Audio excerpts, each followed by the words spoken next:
महाराष्ट्र बैलगाडा असोसिएशनचे अध्यक्ष पंढरीनाथ शेठ फडके यांच्या आपण आता घरासमोर आहात. आपण बघत असाल याच पाठीमागे हेच त्यांचं निवासस्थान आहे. आज सकाळी त्यांना देवाज्ञा झाली.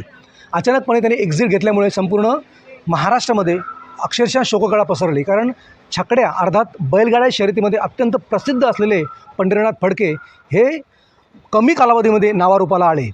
मात्र ज्या पद्धतीनं त्यांच्यावर अनेक प्रकारचे त्यांनी घटना केल्या आणि त्याच्यानंतर त्यांना अटकही झाली. आपण बघत आहोत कल्याणमध्ये ज्याप्रमाणे गोळीबार झाला होता राहुल पाटील यांच्यावर एका बैलगाडी शर्यतीच्या मिटिंगच्या दरम्यानमध्ये आणि त्याच्यानंतर पंढरीनाथ शेठ फडके आणि त्याच्यानंतर त्यांच्या चालकांवर आरोप झाले आणि त्यांना अटक झाली. जवळपास 8 ते 9 महिने ते तुरुंगात होते. त्याच्यानंतर त्यांना 3 महिन्यापूर्वी बेल मिळाली होती आणि ते बेलनंतर या घरी येऊन या निवासस्थानी घरी येऊन ते वास्तव्य करत होते. मात्र 3 महिन्याच्या नंतर त्यांना आज देवाज्ञा झालेली आहे. अचानकपणे एक्झिट घेतल्यामुळे संपूर्ण महाराष्ट्रामध्ये अत्यंत कमी कालावधीमध्ये प्रसिद्ध आलेले पंढरीनाथ फडके यांच्या जाण्यानं बैलगाडा संघटनेवर मोठा आघात झालेला आहे.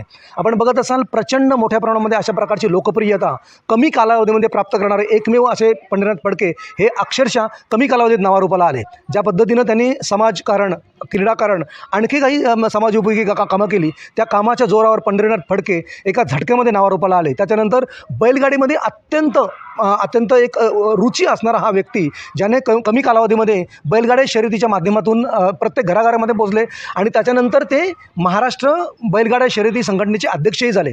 मात्र त्याच्यानंतर अनेक काही घटना त्यांच्या आयुष्यामध्ये घडल्या. त्या घटनेमध्येही त्यांना वेगळ्या प्रकारे बघितलं गेलं.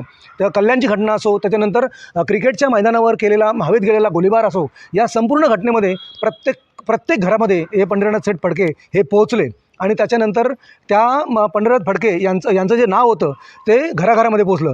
आपण बघत असाल त्यांच्या अंगावर जवळपास 10 ते 15 किलोचं सोनं घालून ते गोल्डन मॅन म्हणूनही प्रसिद्ध झालेले आहे. प्रचंड मोठी सहानुभूती मिळवलेली. त्याच्याप्रमाणे प्रत्येक माणसाला कठीण कालावधीमध्ये मदतीचा हात देणारे अशा प्रकारचे हे पंढरीनाथ फडके यांची ख्याती होती. याच घरामध्ये ते अनेक वर्ष वास्तव्य करत होते. पनवेलमधील ही विहीघर मधील हे घर आपण या घराच्या समोर बघत असाल. ही स्मशान शांतता आहे. ही ह्या ज्या गाड्यांचा जो ताफा आपण बघत गाड्या त्यांच्या अंगणामध्ये लावलेल्या आहेत हे त्यांच्या अंत्यसंस्कारासाठी सगळे लोक आलेले आहेत. महाराष्ट्राच्या कानाकोपऱ्यातून ही लोक आलेले आहेत. याच घरामध्ये त्याच्या अनेक वर्षापूर्वीचं वास्तव्य होतं. ज्या वेळेपासून त्यांचं एक छोटंसं घर होतं त्याच्यानंतर त्यानं एक रिअल इस्टेट असो, जमिनीच्या व्यवहारांमधून एक आपलं नाविन्यपूर्ण नाव कमवलं आणि त्याप्रमाणे त्यांनी आर्थिक भांडवलही जमा केलं आणि त्या आर्थिक भांडवलाच्या जोरावर हे विहीघर, एक ग्रामीण विभागातलं हे घर आहे. या घरामध्ये त्यांनी वास्तव्य निर्माण केलेलं आहे. त्यांच्या घरामध्ये सून आणि मुलं अशा प्रकारची जी मंडळी आहेत, 2 मुलं, जवळपास 4 मुलं आहेत. 2 पत्नी त्यांच्या होत्या.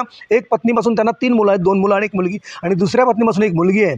मात्र या विहीघरमध्ये त्यांचं वास्तव्य इतकं मोठ्या प्रमाणामध्ये वाढलं की सरपंच, उपसरपंच अशा प्रकारच्या पदवी त्यांच्या घरातल्या लोकांना मिळाल्या आणि त्याच्यानंतर ते प्रत्येक विहीघर पनवेल तालुक्यातील, रायगड जिल्ह्यातील प्रत्येक घरामध्ये पोहोचले.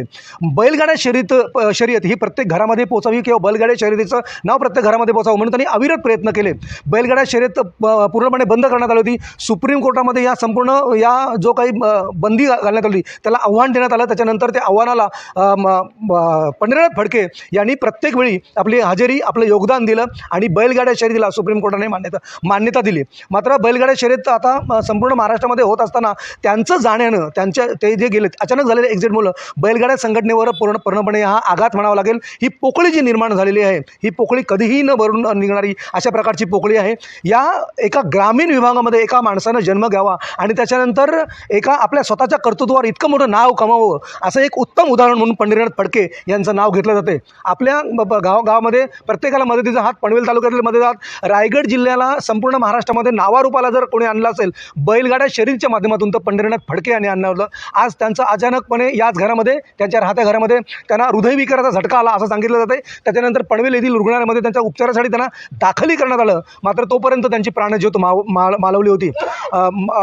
त्यांना जेव्हा जामीन मिळाला होता कल्याण गोळीबार संदर्भातला त्याच्यानंतर ते या ठिकाणी आले होते. 3 ते 4 महिने या ठिकाणी वास्तव्य करत होते आणि अशा प्रकारे पंढरीनाथ फडके यांचं जाणं हे खरंच महाराष्ट्राच्या बैलगाड्या शर्यतीवर आणि संपूर्ण समाजावर एक शोककळा पसरण्यासारखं आहे. याच घरामधून त्यानं आपला संपूर्ण जो काही कार्यभार होता, जो काही काल होता तो याच घरातून चालवला होता. पनवेल शहरामध्ये त्यांचं एक ऑफिसही होतं आणि त्याप्रमाणे त्या ऑफिसमधूनही ते कार्यभार सांभाळत होते, तर या घरामध्ये त्यांचं पूर्णपणे वास्तव्य होतं. त्यामुळे शेवटी या घरामध्ये या संपूर्ण या अक्षरशः या विस्तीर्ण अशा परिसरामध्ये ते राहत होते आणि या विस्तीर्ण परिसरामधून आज त्यांनी शेवटचा श्वास घेतला आणि ते आज या आपल्यातून एक्झिट होऊन आपल्यातून निघून गेलेले आहेत. त्यामुळे या पंढरीनाथ फडके यांचं जे नाव होतं बैलगाड्या शर्यतीच्या माध्यमातून, ते नाव प्रत्येक महाराष्ट्राच्या कानाकोपऱ्यामधून प्रत्येक घरामध्ये पोचवताना त्याने अनेक वेळेला कष्ट घेतले होते, त्यांनी मेहनत केली होती आणि त्या मेहनतीला फळही आलं होतं. मात्र ते आता आलेलं फळ हे आपल्याला बघायला मिळत नाही. अशा एकंदरीत परिस्थितीमध्ये ते आज सकाळी त्यांचा मृत्यू झालेला आहे आणि त्यांच्यावर आता अंतिम संस्कार करण्यासाठी त्यांचं जे मृतदेह आहे तो स्मशानभूमीमध्ये जवळच्या स्मशानभूमीमध्ये नेण्यात आलेला आहे. प्रमोद पाटील, न्यूज 18 लोकमत.